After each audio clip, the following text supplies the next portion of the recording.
Welcome my YouTube channel মা অন্নপূর্ণা রান্নাঘর। তো বন্ধুরা, আজকের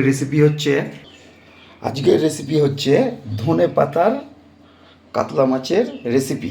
তো বন্ধুরা, প্রথমে আগে নুন, হলুদ আর সর্ষের তেল দিয়ে মাছটাকে মাখিয়ে নিতে হবে। নাও দেখুন। তো বন্ধুরা, কাতলা মাছটা হলুদ দিয়ে, নুন দিয়ে, তেল দিয়ে মাখানো হয়ে গেছে। তো এবার কড়াই বসিয়ে দিয়েছি, এখানে সর্ষের তেল ঢেলে দিচ্ছি। এবার কাতলা মাছটাকে ভেজে দেবো, ভালো করে ভেজে নিয়ে এবার তার মধ্যে আমরা করে নেবো পেঁয়াজের পেস্ট। এই যে পেঁয়াজ আর রসুনের পেস্ট, এটা করে নিই আগে।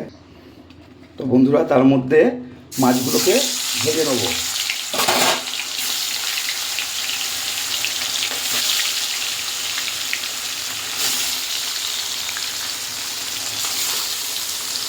মাছগুলোকে ভাজা করা হচ্ছে, তার মধ্যে এই ধনেপাতা লঙ্কাটা আলাদা পেস্ট করে নেবো।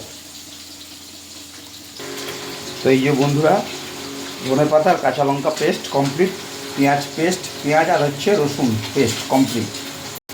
তো এই যে বন্ধুরা, মাছ ভাজা হয়ে গেছে।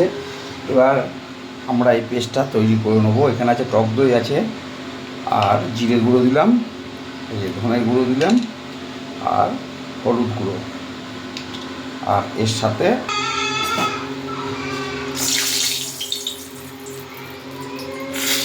একটু সর্ষের তেল দিয়ে এটাকে পেস্ট করে নিলাম। তো বন্ধুরা, তেলটা গরম হয়ে গেছে, এখানে দিলাম একটু কালো জিরে আর একটু পেঁয়াজ,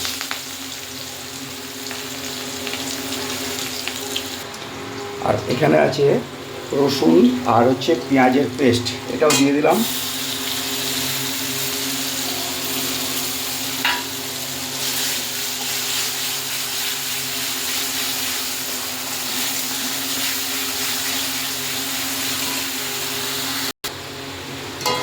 বন্ধুরা দেখুন, কি সুন্দর পেঁয়াজটা হালকা হয়ে গেছে। এর মধ্যে দিয়ে দেবো ওই পেস্টটা, টক দই দিয়ে, জিরে গুঁড়ো, কাশ্মীরি লঙ্কার গুঁড়ো, ধনে গুঁড়ো দিয়ে পেস্টটা তৈরি করা হচ্ছে।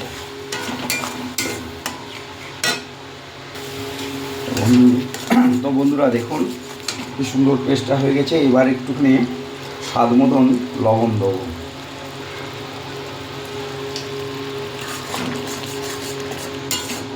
একটুখানি তেলটা ছেড়ে গেলে ধনেপাতা পেস্ট আর কাঁচা লঙ্কা পেস্টটা দিয়ে দেবো।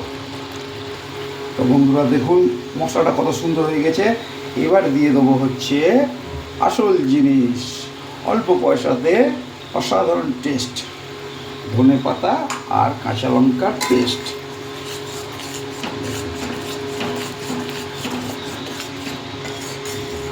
দিয়ে একটুখানি ফুটবে এবার। তো বন্ধুরা, এটা একদম কমপ্লিট। এবার দিয়ে দেবো একটা একটা করে মাছগুলো।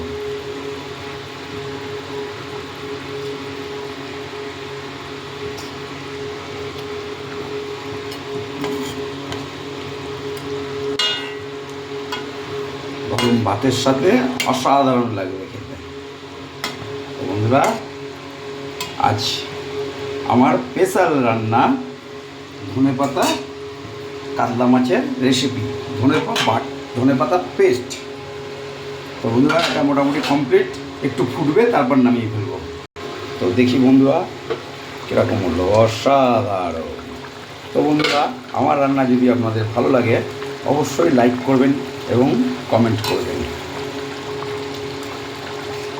দেখুন, ধনেপাতার কাতলা রেসিপি।